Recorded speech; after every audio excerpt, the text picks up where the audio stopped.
A summer when you were 8 years old felt like it lasted forever. The same 3 months now disappeared before you finished unpacking from the last trip. Nothing about the calendar has changed. The clock still ticks at exactly the same speed it always has. And yet time itself feels like it is accelerating, year after year, in a way that seems almost impossible to stop. This is not your imagination. It is not nostalgia making the past look slower than it was.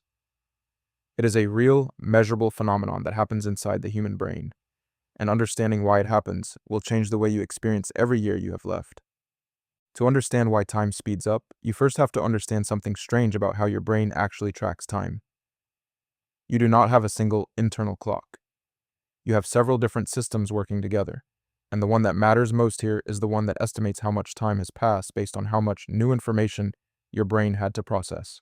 Psychologist William Friedman, who has spent decades studying time perception, found that your sense of duration is deeply tied to memory density.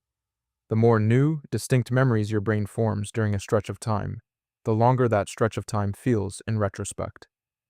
And the fewer new memories it forms, the faster that same stretch of time seems to have gone.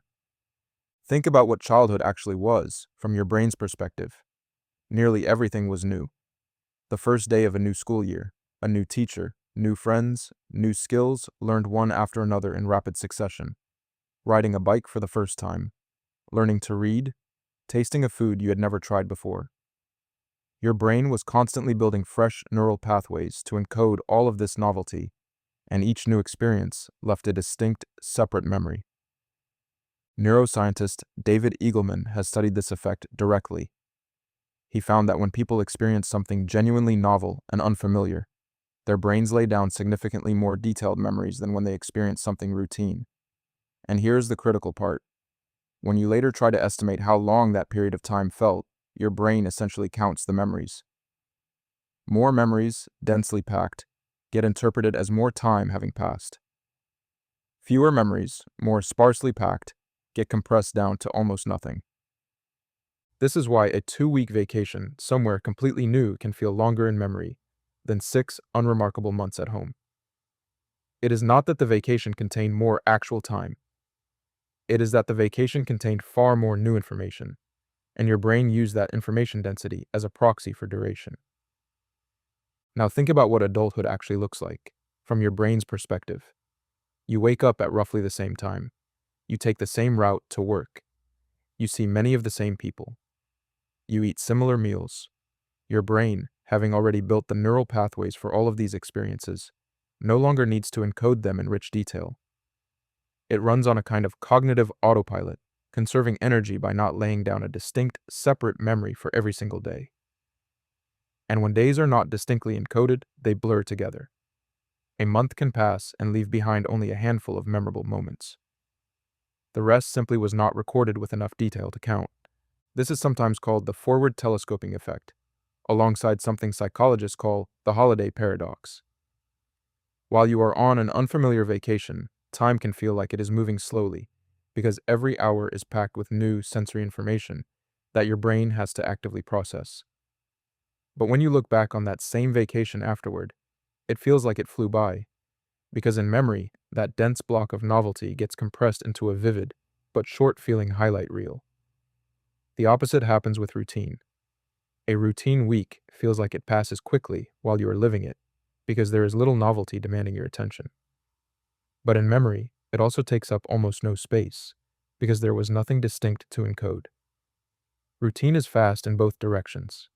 Novelty is slow in the moment and fast in memory, but oddly, intensely vivid memory of novelty can also make a remembered period feel surprisingly substantial in retrospect, even though it raced by while it was happening.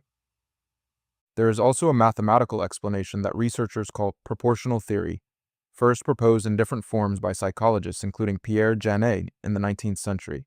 When you are 5 years old, 1 year represents 20% of your entire life.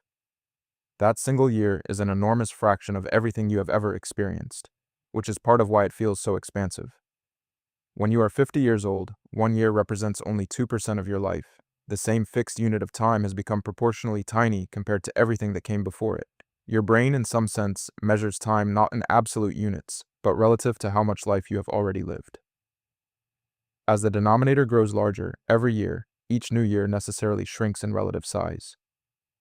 This proportional shrinking compounds with the novelty effect rather than replacing it.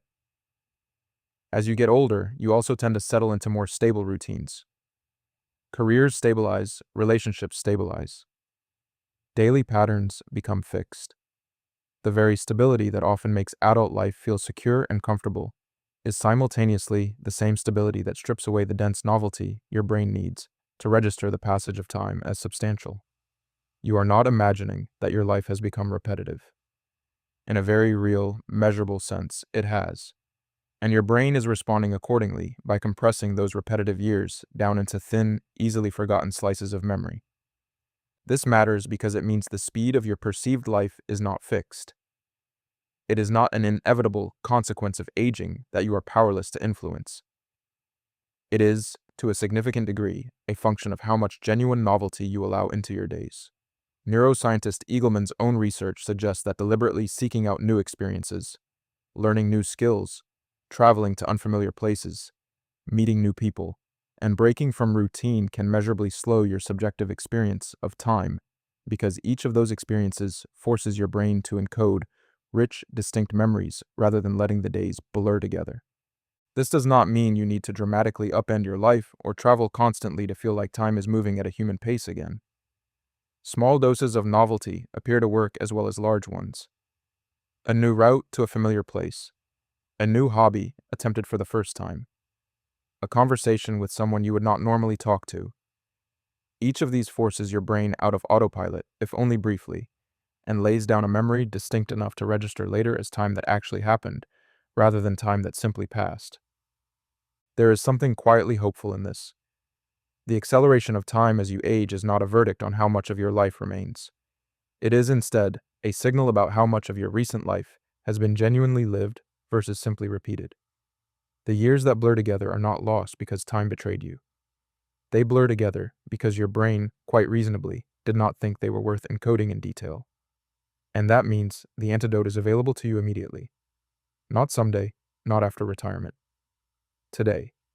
So the next time a year feels like it disappeared, without you noticing, consider what your calendar actually looked like. Consider how many days were genuinely new and how many were simply repeated. The summer when you were 8 years old did not actually contain more hours than this one does. It contained more life, and that, more than any clock, is what your brain has been measuring all along.